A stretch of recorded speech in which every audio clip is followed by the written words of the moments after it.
Everyone. My name is Dr. Brian Thatcher, and welcome to Mercy Unbound. It's a series that aims to provide hope, an avenue for healing, and one that will help you understand and then live the great mercy of God.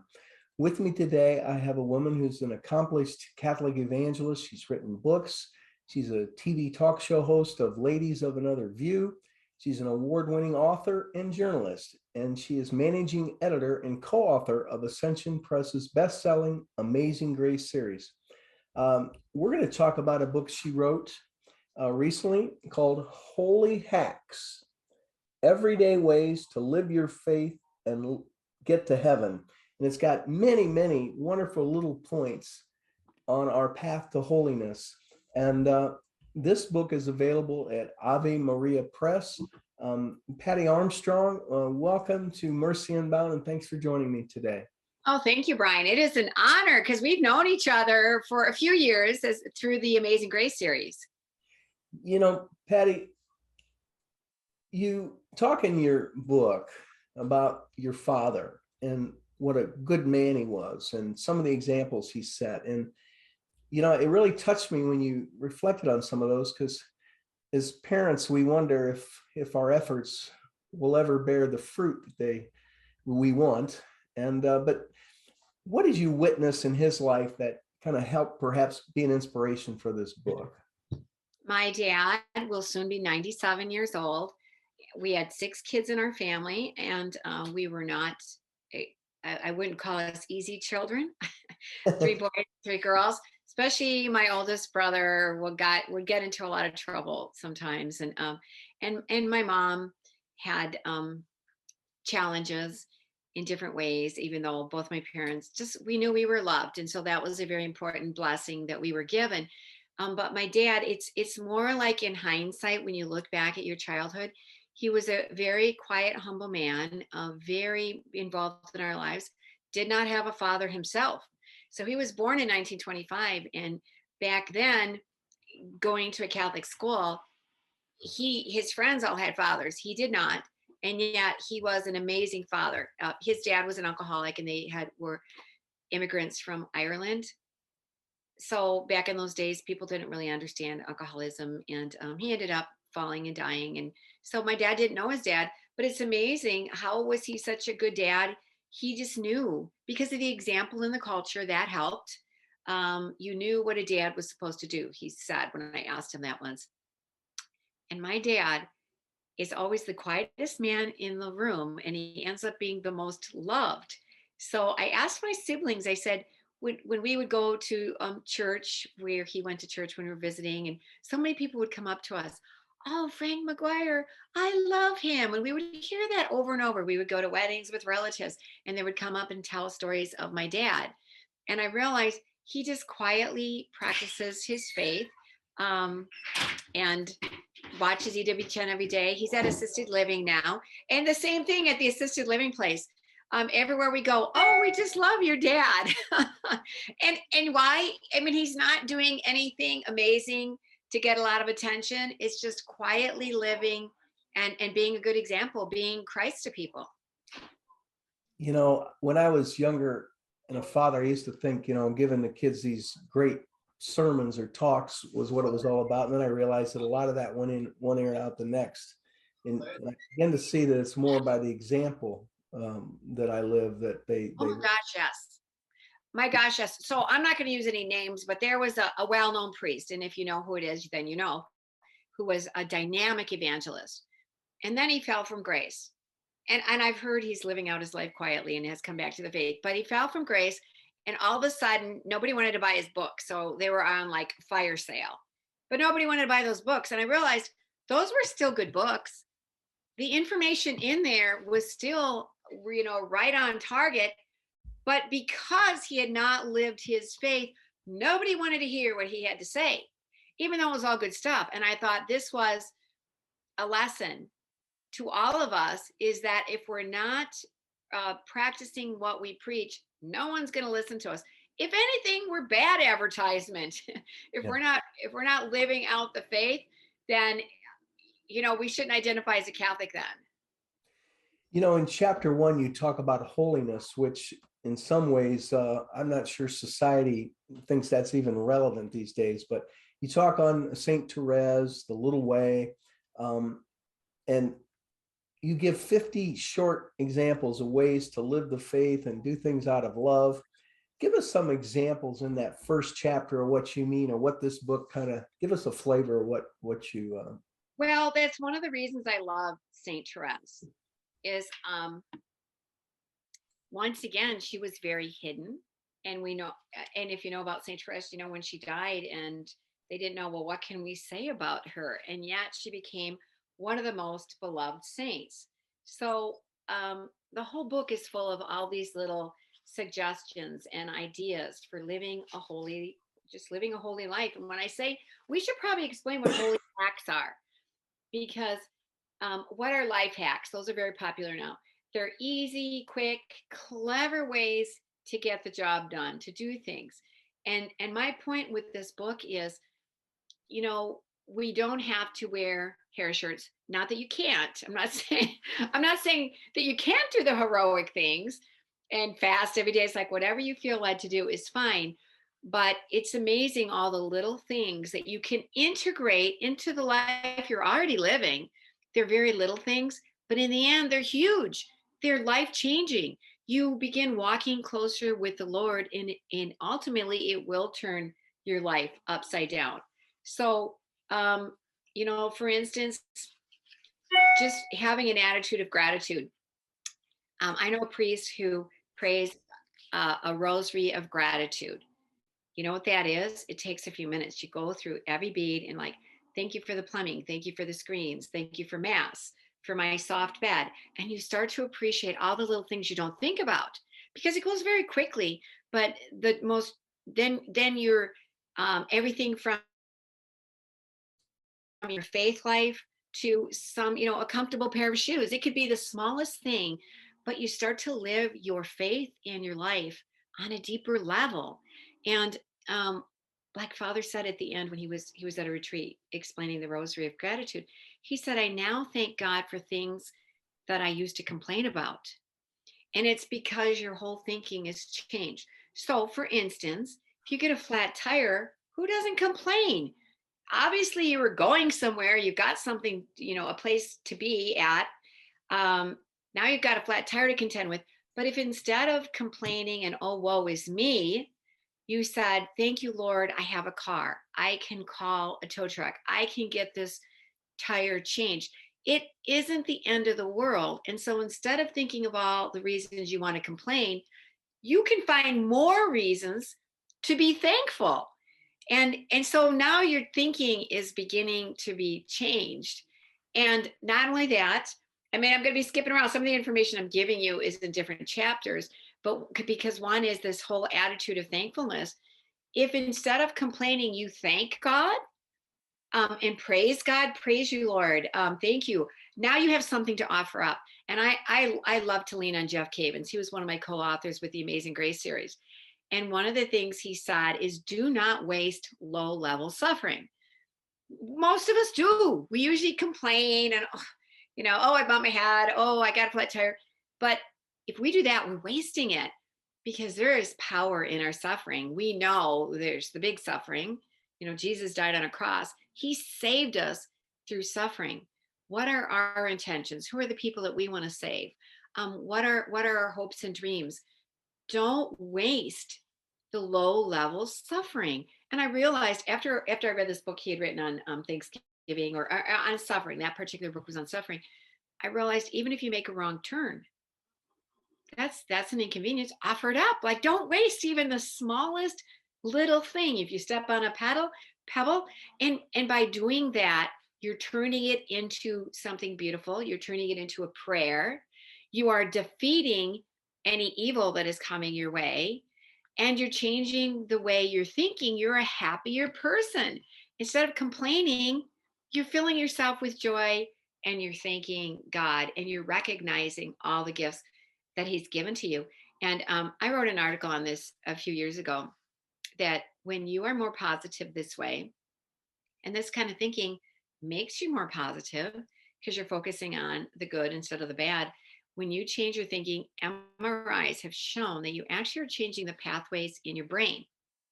So people that complain and are negative complain compared to somebody who's positive and an optimist, you can do an MRI and see those pathways change, and the the brain can, some of that can be changed. We, there's some elasticity, I'm probably saying that word wrong, in your brain, where when you're recovering, when you're changing old bad habits into new good habits, and you are less likely to get dementia and Alzheimer's if you have a brain that is healthy and it functions better as you get older. So now that you know all that, like, why wouldn't you say, okay, bring it on, Lord, I'm ready. I mean, we don't want to invite tragedy and bad stuff, but it's like, at least what is sent your way, offered up. And that's an example of how you're not changing your life on one level, but on another level, you're totally changing it. The interior life is gradually being transformed. My dad years ago, he sat me down one time and he said, because I had a lot of degrees, undergraduate, then medical school and residency and fellowship and all this stuff. And he said, Brian, I just want you to know that more important than your BS degree and your MD degree and all these letters after your name, are the three letters PMA. And I said, what's that? And he said, a positive mental attitude. And that's such a small thing, but if people could really work on what exactly you're saying, and they get up in the morning and say, today I'm going to really try and be more calm and serene and handle these little small sufferings, as Jeff talked about, that would keep them in inner peace, and we'd all be a much happier people, wouldn't we? Not only wouldn't we be happier, but people would be attracted to us. At the beginning, I said how everybody loves my dad. Well, if he went around complaining about everything, people would avoid him. They wouldn't want to be near him. And, things weren't always easy when we were growing up. The kids alone gave him lots to, he could have complained about, but he never did.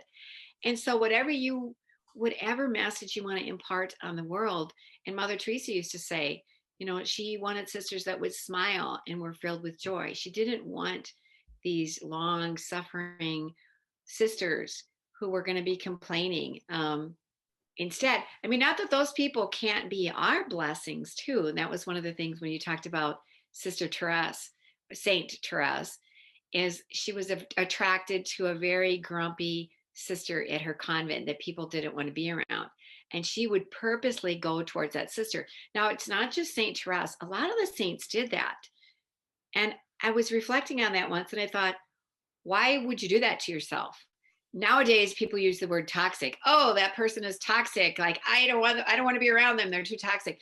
Well, yeah, I guess if you treat it that way, then that's the effect it has upon you. But if you can be loving and joyful and kind to that person, they are your greatest blessing. And that's what I realized. These saints are so much more spiritually advanced than most of us, myself included. What do they know that we should know? And it's that, and that's another article I wrote once, is Grouchy Treasures, is that Jesus said, the measure with which you measure will be measured back to you. And there's a lot of, whatever you do to others, you do unto me, that those people that are difficult are, God made a deal with us. He will keep his end of the bargain. If we are kind and merciful to people that don't deserve it, that's going to be heaped upon ourselves. So these people that we complain about are opportunities for us to heap blessings upon ourselves. And how often is somebody transformed by being loved and forgiven by others? And more often than not, somebody who's kind of a miserable person, they are wounded, and you just pray for them, and maybe they won't be so miserable and your prayers will be answered. But anyways, it's such an opportunity, but we don't want to be that person. We don't want to be the cross to others. So if we can have a more positive mindset, like your very wise father told you, it changes your whole life and the lives of others.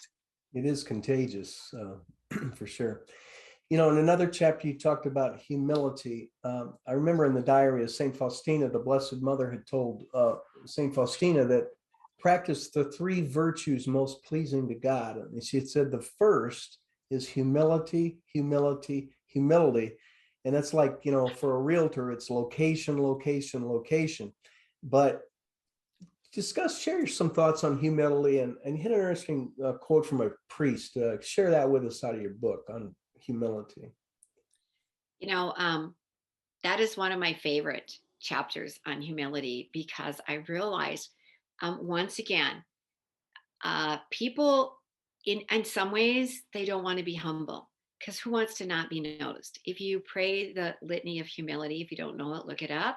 I mean, it's not something that everybody's going to memorize necessarily, but there are some challenging things because you want to be the one not noticed. Well, everybody wants to be noticed, but think about the people you admire the most. Are they the prideful, loud, bragging people? Are they the very humble people? And it's the humble people that we lift up. They're not lifting themselves up. They're the ones that lift us up. And Mother Teresa was so big on humility because she wanted her sister to be humble. And one of the things she said was, when you're humble, you know who you are. And she said, I know who I am. And so then praise can't touch me, and neither can insults. Because if we're all puffed up with ourselves and we want to be noticed, and remember, pride goes before the fall, and you fall hard when you are presenting yourself as this wonderful, amazing person. And then you do something embarrassing or you mess up. Now you look like a big fool. But if you are just being humble, and by being humble, this is so important. And I learned this at a retreat with a priest. I thought, wow, this is very powerful. Being humble isn't saying, oh, I'm not very good at this. Oh, oh, he's better than I am. No, like, don't put yourself down. That is not humble, because that is still self-focused. And people don't realize that. It's self-focused and people don't want to hear it. Stop. They don't want to hear your put downs of yourself, because you're still talking about yourself instead. And it's a challenge because we all live with ourselves. I mean, we're aware of ourselves 24/7. So you have to work at forgetting about yourself, think about others, think about Jesus always, put him in the center. And by doing that, you're not putting yourself down. You are celebrating your gifts, because your gifts are from God. But the difference is, you're not celebrating yourself when you celebrate those gifts. You're celebrating like, I can write. I'm not saying I'm the absolute best writer, but I know I can write. I can get published. I thank God for that. That is a gift from him. I didn't give it to myself. Now it's my job to work on it and, try to improve on it. But just like somebody who's a carpenter, like, we can all look at an artist. We can look at people that have gifts that we do not. Those gifts should be celebrated. But the difference is, you're not bragging, you're rejoicing in what God has given you. But you don't get to heaven without humility. And going back to Mother Teresa, to me, she wasn't a self-deprecating person. She was very confident. At the prayer day, when President Clinton and Hillary and Al Gore and Tipper Gore, they were at this prayer day breakfast, and she said some very, very powerful words about abortion and life, and woe to you, America, if you can't take care of the least among you. Not an exact quote, but basically what she said. How bold is that? She was an invited guest, and this little nun gets up, and they were horrified. She got a standing ovation. Those four sat in stony silence. And I thought, was there a more confident woman that we knew in our lifetime than Mother Teresa? And yet, was there a more humble woman than her? So humility brings confidence, because it's no longer about you. So if I go speak somewhere, and I'll pray before I speak, and I know you probably do the same, I don't know, maybe it won't go very well, but it's going to go however God wants it to go.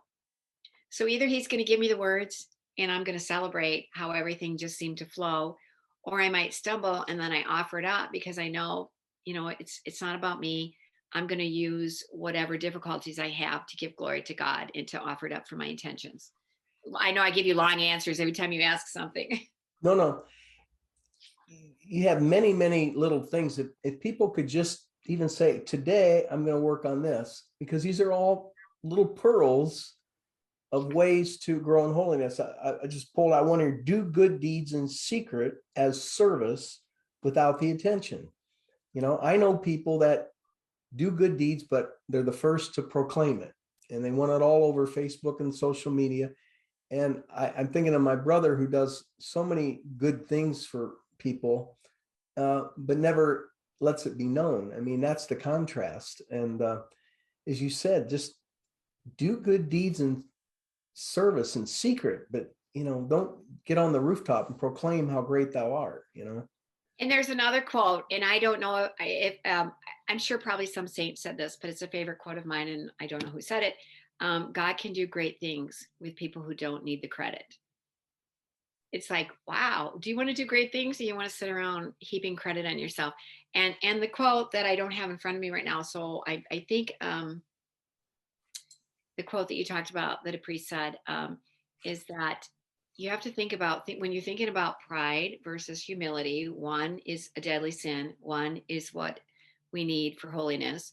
Is that pride made angels into demons with, the devils, and humility makes men like angels.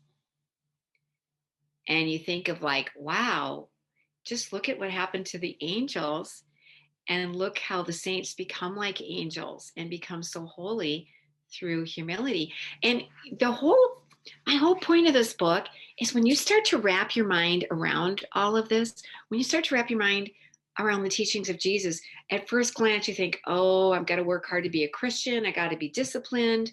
But in reality, like, you start running to these things and thinking, I want to do this. I want to be humble because it's going to free me up. It's going to take a burden off of me. I don't have to work to be successful. I just have to work to do God's will and to serve God.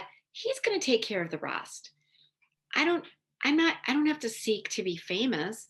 I just have to seek to do his will. If he puts me in a position where he wants me to do something, like I have a talk show, it's a secular show, and I did not apply for it. Not that we can't apply for jobs. There's nothing wrong with that.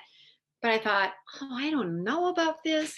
Like, I left the secular world for the Catholic world. Why would I do this? And trust me, I got lots of doses of humility. I hated to even look at myself in the beginning. And it's not me being self-deprecating. It's like, oh my gosh, Lord, are you sure you want me to do this? And I've improved, along the way. But later on, after I really had reservations, and my husband's like, oh, isn't this great? And I'm like, I don't know. But you know what? Going back into the secular world as a Catholic, living my faith, I keep my crucifix on when I'm on the air. I've had an exorcist on. I've had a few priests and Bishop Strickland on, as the topic relates to everybody, because I have a secular audience. And I will say, this is like when I had Monsignor James Shea on. He wrote a book, From Christendom to Apostolic Mission. And I said, I have him on because we are putting forth conservative traditional values, and the culture is no longer in agreement with that. It's fighting against us. So there are, of course, I mean, we're Catholics, so I get to be fully Catholic here. But like Monsignor Shea said once, as the church goes, so goes the culture. And there's another saying, it's not right because it's in the Bible. It's in the Bible because it's right. So when we speak the truth, that's all the Catholic Church is trying to do, is put forth the truths of Jesus Christ. But in the end, it frees us.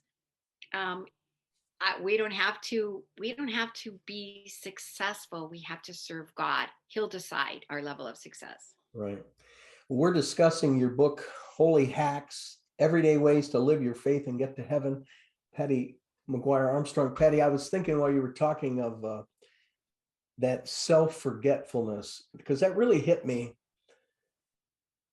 Every once in a while, I'll tell my wife, because I'm the youngest of six, and friends are getting older, friends are passing on, and I said to my wife, Sue, I said, I just hope I have the strength that I can age gracefully and handle those crosses, because that's a whole another part of the life when your health starts going. But if we think and reflect on that self-forgetfulness and get out of ourselves, I think that attitude of gratitude, it all ties into being better Christians and radiating the rays of merciful love out to others, instead of being so self-focused about, oh, woe is me, my hip hurts, my leg hurts, my head hurts, and so many of us get caught in that trap as we age. Every time we get together, all we talk about is our bad health. And That's a real trap, isn't it? It's a trap, and it's missing out on what God is giving you. It's missing out that those are a gift. My dad is almost 97. He doesn't still run 10K races like he used to. That used to be a big hobby of his. And so we're watching him suffering a lot of humility when he needs help. And yet his aides that come in and help him, he is testifying to them. He has all kinds of Catholic stuff on his walls. He's got a big crucifix that he wears. And so I made him this metal mosaic, and there was a blessing on it for everybody that looks upon it. And I realized he is still, he's talking to people about their faith. Now, you think when people get old that they have made peace with God?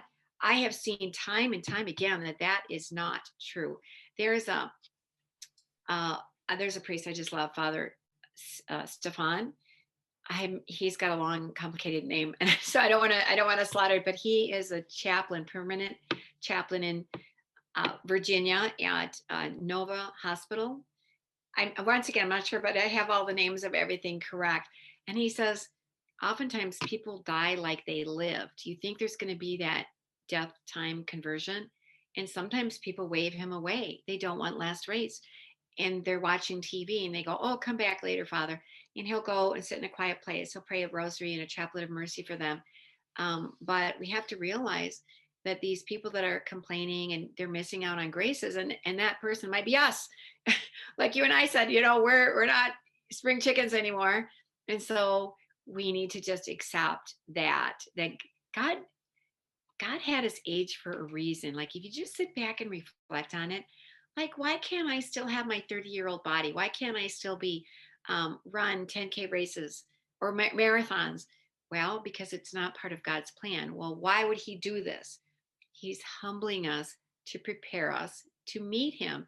And so, God, how could we miss that message? But instead of complaining about it, God is the one who's giving us these extra burdens and changing our lives. And so we need to embrace those so we don't waste it.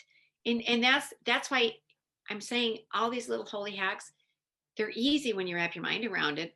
Like, wait a minute, why would I want to waste it? I'm the one that's going to benefit the most by receiving these blessings. Not that we aren't offering them up and praying for other people also, but those are intentions that are near and dear to my heart. Rather, whether it's for our leaders, down to our children, why waste it?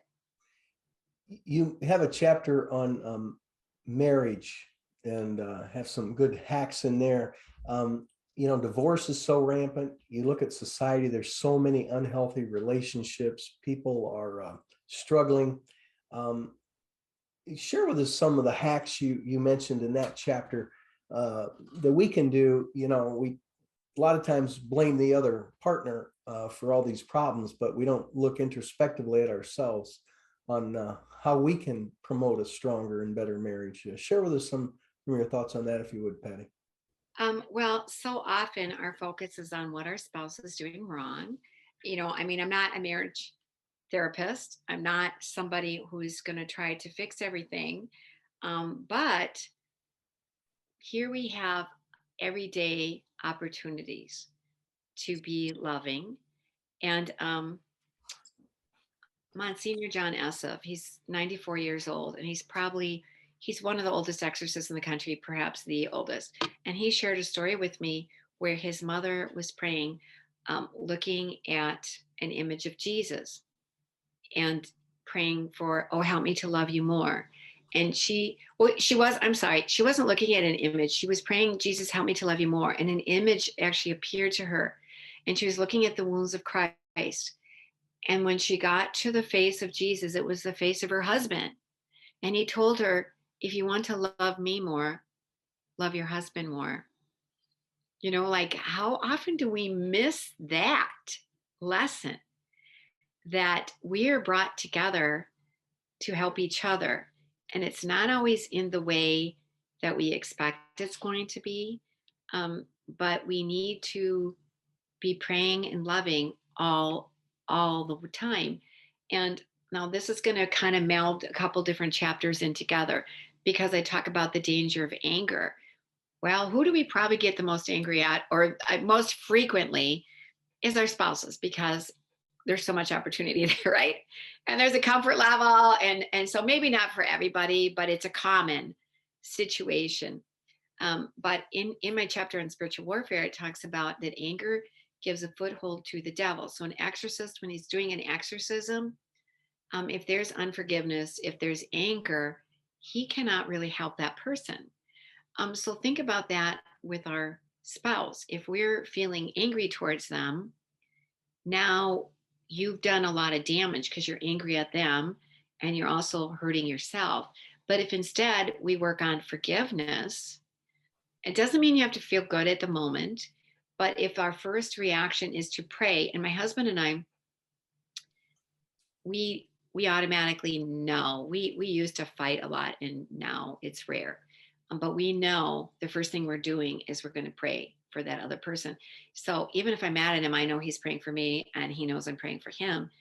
And it's amazing how much is taken care of, without us doing anything. I will share that we had plenty of ups and downs over the years, and part of it was, obviously it's us that we were doing things wrong. And there was one time when we just seemed like we just could not get along with each other. It was just like a big black cloud was over us. And I said, why don't we do a novena of rosaries before the Blessed Sacrament? Because we kind of felt like, I don't know, we just can't get along. So we did. For 9 days, we went to the Blessed Sacrament and we said a rosary together. So we didn't figure out whatever our problems were. We didn't fix anything, but that black cloud lifted and everything was gone. And we hadn't done anything except come before God and put it in his hands. And we realized, our marriage is ripe with spiritual warfare. And there are ways for us to be considerate, to send little messages, to buy little gifts, think about doing a little chore. Like if, what if you just took the garbage out for your spouse and he normally does it? All these little things that we could start thinking about once we start looking around us and thinking about, like, oh, he's working in the garden, I can bring him a glass of ice water. And then you're feeling love for one another. And then and it does come back to you. The funny thing, we pray the rosary and we go to mass, we pray the Our Father, and we say, Father, forgive us our trespasses as we forgive others. And then we don't forgive and forget, and that Faustina had written in her diary, we resemble God most when we forgive our neighbors. And like you said, but just doing even little things to helps you let go of your anger. Just reach out, taking the garbage out, whatever, folding the dirty clothes or getting them ready for the wash or folding the clean clothes. I mean, there's so many little things, just small ways to holiness as you talk about. And then if you do have an argument, even if you think they're the one who's wrong, there's something about an apology that melts a person's heart. A lot of times people are furious and all they really want is some kind of an apology. And what my husband and I will do, we find something we can apologize for, even if we think that other person, and it like starts to bring down the level of anger and starts to open up our hearts to love, just because that person, whatever you can find to apologize, like maybe you raised your voice, maybe you felt they were wrong and you got angry, but you raised your voice. Say, you know what, I'm sorry I raised my voice, I'm sorry I wasn't calm. Whatever, find something that you can apologize for. That's really a good point, because I know people that just cannot say I'm sorry, and it would carry so much weight towards healing between the two people. Another thing I think too for me is I have to do better at listening. Like if you and I are in a disagreement, while you're talking, I'll be thinking up my rebuttal and not really listening. It's going in, I'm hearing it, but I'm not really listening.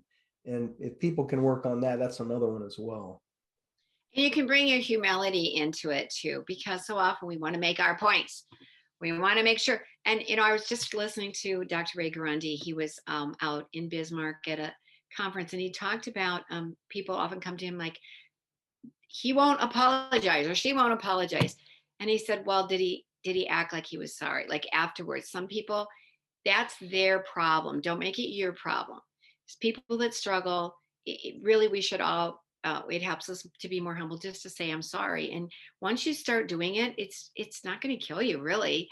It's almost relieving. But he says, that's a weakness within them. But a lot of times by their behavior, you can tell they are sorry. They're maybe being quieter and helping with the dishes, or they're doing something, and let that suffice. Don't demand everybody apologize Mhm. to you. Forgive them anyways. Nobody apologized to Jesus at the cross, but he was forgiving them as he was suffering and dying. And forgiveness, part of it is, there's a saying, when you forgive somebody, you set a prisoner free, and it's you. Okay, we know that's true. But you can go even deeper. When Jesus forgave us on the cross, he didn't forgive us for himself. He did it for us. So you could do it for love of others. Even if they're awful human beings at this time, like a pedophile or an axe murderer. When I was in social work class, I graduated in social work and worked in the field for a while. We were talking about child abusers. And I was thinking, I wasn't a particularly good Catholic then, but I never drifted away from faith. And I always was a Christian. I just didn't know I wasn't a good Catholic yet. So I was thinking, okay, you're supposed to love everybody. I'm sorry, I cannot love a pedophile. It's like, they're like the most horrible monsters in the world. How could I possibly love somebody who's abusing a child? And I know now it was the Holy Spirit. God was saying to me, those children that you have so much compassion for, they grow up to be those monsters. And it was like this revelation to me that, yes, these poor children that my heart is breaking for, oftentimes that's where it leads. And so even somebody who is awful and needs to be behind bars, we can still find love in our hearts. If you look back, what happened to them when they were a baby, when they were a child, when they were innocent, what was done to them? Think about loving that child and still praying for them. So that's an extreme situation. And I just bring it up to show that we can find love for everybody if we work at it. And don't ever, speaking of which, a lot of times people did a horrible, horrible crime. They were just monstrous. And I've heard people say, I hope they burn in hell. Don't ever say that. Don't ever say that, because who else wants that person to burn in hell? The devil. God does not want anybody to burn in hell. So don't ever say that. Force yourself. You don't have to feel, love towards a person to pray for them, but pray for them for the love of God. So we can always find ways to love others. In one of your chapters, you talk about people don't think they're good enough because of past mistakes. And I remember years ago, we had a big Divine Mercy conference in Tampa, and a lady came up to me and said, I could never go to one of your conferences. I'm not holy enough. And I was like, well, that's exactly why we're doing this, And that's a real problem in a world where there's so many lost sheep. What kind of words of advice would you give to them? We're never going to be holy enough. And you know what? Your past sins, you should rejoice in those past sins for this reason. Um, God can God can do great things. God can use all things for those who love him.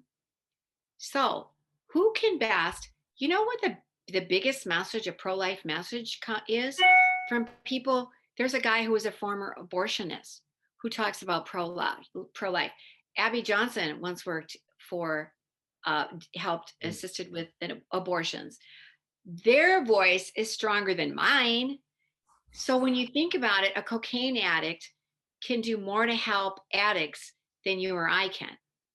So when you think about whatever your weaknesses in the past are, when I wrote Amazing Grace for married couples with Ascension Press, it's amazing, those stories of marriage.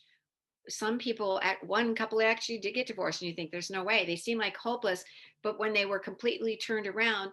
Now who can better talk about the power of marriage with somebody who had a horrible marriage and completely turned it around? So anybody who's beating themselves up for their past mistakes, well, thank God for those mistakes, because now you have a more powerful voice to other people that are also suffering from those past mistakes. I can talk to people about yeah, we had a bad marriage. Yeah, we didn't used to practice our faith. And I'm not holier than thou. I'm like, I'm right with you. I understand what it's like. So, I just remembered a quote from many, many years ago I heard on the radio. It was a Baptist minister, and he was talking about I'm not what I used to be.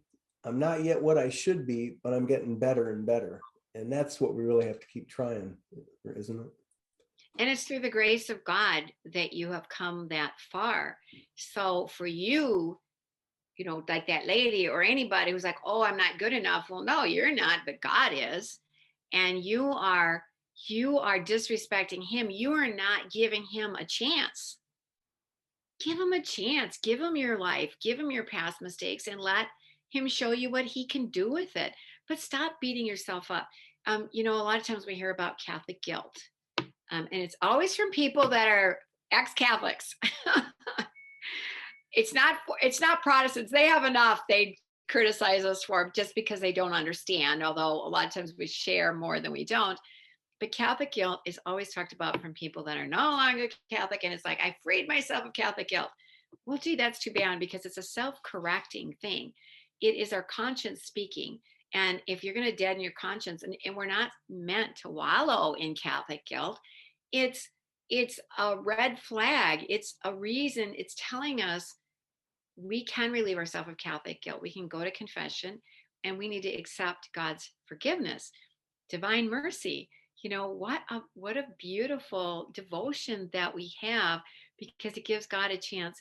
And I've talked to so many post-abortive women who were filled with so much guilt and so much remorse that eventually had that moment of understanding they were forgiven, and now they can go on and can speak so beautifully to other post-abortive women. So um, once again, it's a time of celebration, and it's opening yourself up to what God can do with your past mistakes. I think again on this book you wrote, Holy Hacks, and all these little just examples, short phrases, but so powerful. Um, Gossip is another problem a lot of people have. And you talk about maybe tips for avoiding gossip and using our tongue only to lift up the kingdom. Share with us some of your uh, holy hacks, because that is such a big problem. The tongue can do such great damage, and it's such a small organ. And And that's another one of my favorite chapters. I mean, they're all like children. So let me hear it. What chapter am I in? Okay, chapter 7, 109 here. I mean, this is a prime example, the chapter on gossip, of how when you read it, by the time you get to the end of this chapter, you don't want to gossip anymore. I'm taking away the need for willpower, because you start to realize there's so many things in here. For instance, the measure with which you measure will be measured back to you. You don't want people gossiping about you. You have to stop yourself. And whatever you do to me, you do unto others. Um, we can't say something unkind about somebody else without also striking Jesus. And think about the people you admire. We talked about earlier, we admire people that are humble. Do you admire people that gossip? Well, no. That's the person, if you're watching a movie and there's going to be somebody who's like a bad character, they're going to be petty and gossip, and it's going to be like, that's the butt of the jokes, that's the bad person. We don't want to be that person. And when I was a kid, there used to be a saying, I'm rubber and you're glue. Whatever you say bounces off of me and sticks to you. So I think we need to say, when we gossip, whatever we're doing, it's like bouncing back on us. So we're making ourselves, whatever you say is who you are. So if we speak words of kindness and love, that's who we are.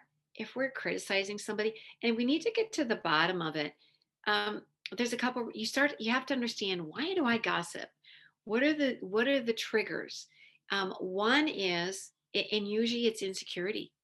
So because by saying something bad about somebody else, we make ourselves feel important, we make ourselves feel better. And so it's like a neon sign, I am insecure. I am petty. I am mean. I am insecure. It's like, stop. Don't do that to yourself. Um, and usually we're with other people who might be enjoying it. Now, if you're around somebody who doesn't want to hear gossip and they have to stop you in your tracks, well, that would be pretty embarrassing, right? Like, stop. I don't want to hear it. Like, here you are, the big gossip. You want to tell them some stuff and they have to tell you to stop, because don't think that listening to gossip isn't gossiping, because a lot of people give themselves, there's two different things people do to give themselves a pass. One is, well, I was just listening, I wasn't gossiping. Okay, well, now you got that information in your head. Now you're going to be tempted, and now you know something you shouldn't know. So you didn't do yourself any favors. And the other thing is, now you've just given yourself all this temptation. And a lot of times just listening means assent. So that person figures you're a partner in crime, that you two, whether you opened your mouth or not, the person who was doing the gossiping feels that you entered into their level of, and they may bring it up again. So that could be a little bit awkward sometimes, getting out of gossip. But I have tips for how to get out of gossip, because you don't want to embarrass that person, and say, stop your gossiping, even if you try to do it. But so there's ways to get out. One is like, say you're at a potluck. I'm like, oh my gosh, did you bring that noodle casserole? That was so good. Like, change the subject, or say something good about that person who is being gossiped about. She is, did you see that quilt she just made? Or, I hope I can be more like her. She's always doing fun things with her kids. Think of something positive you can say about that person that's being gossiped about. Or, to make it less awkward, compliment the person who's doing the gossiping. Like I said, that is such a cute dress you're wearing. I mean, I'm saying it like it's two women gossiping, because but I know men gossip too. Um, and so think of something that you change the subject, compliment that person, or, depending on your comfort level, um, try to transition easily. Like, you know what, I have a problem with gossiping, and I just went to confession, and let's change the subject, because I am really working on this. So you're not just pointing your finger at this person. You're saying, this is a big weakness of mine that I'm trying to improve upon. Right. And then say something. And then if you messed up, we're not perfect. Say we messed up and you left a situation where you did gossip, go back to that person and say, you know what, I feel kind of bad. I wish I hadn't said that. And then say something good about that person, pray for that person, go to confession, and let that person know, I'm not going to do that anymore. And because maybe you were one of the guilty people. So try to you can't, I think we've all heard that little story where somebody goes to confession and for gossip, and the priest gives them an assignment to take a feather pillow and rip it open and spread the feathers all over the place, and then come back. So she comes back and he says, okay, now I want you to go back and pick up all those feathers. And she says, Father, I can't. And he says, exactly. And you can't get back, you can't undo all the damage you do when you're gossiping. So just I know sometimes it's hard, because sometimes you have like big news, or like scandalous news, like you saw somebody romantic with another woman, and he's married to somebody, and you want to tell everybody. Well, go tell that person. Like, go, if you have to say something with love that's going to help somebody. If you saw somebody doing something they shouldn't, talk to that person. But we don't want to talk to that person. We just want to go around and tell everybody else, because it's hard to go to that person, because that's real love. Because you don't want to embarrass yourself. You don't want to embarrass them. You don't want them mad at you. That's just thinking about yourself. But if you really care about somebody and they're doing something they shouldn't, go to them with love. So. Patti, before we close out today's show, could you share with us what you're coming out next with, or what projects you're working on? Yes, I have a book that I didn't really want to write, but we have 10 kids, and we're in a situation where not all of our children are still practicing the Catholic faith. So I have a co-author, Roxanne Saladin, who together we pray for our kids. And she wanted to write this book. And I'm like, no, I'm good. I'm just going to wait till I got all 10 of them back. She goes, no, I think we need to write it now. And in the end, it's a book that the name of it is What Would Monica Do? And that refers to St. Monica. And the subtitle I'm going to read because it's a little bit long. The subtitle is Consolation, Hope, Inspiration in the Spirit of St. Monica for those bearing the cross of loved ones who are away from the faith. And in the end, I have exorcists, I have stories of other people, I have many quotes. We have a chapter on spiritual warfare, on forgiveness, on the saints, and the life of Saint Monica is weaved throughout the book because we think about her. She lived in the 5th century, but oh my gosh, her situation, so many of us can relate to today. Her husband wasn't practicing. Her son went into some new age religion. He comes home with his girlfriend and a baby. They're not married, and she's praying that he comes back into the faith. And so we see, how did she live her faith?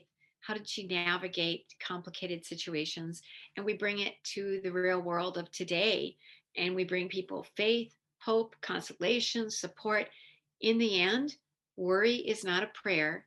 And we go deeper in our own faith as the best way we can help our children or our loved ones. Because I know children who are praying for their parents who left the faith. Yeah.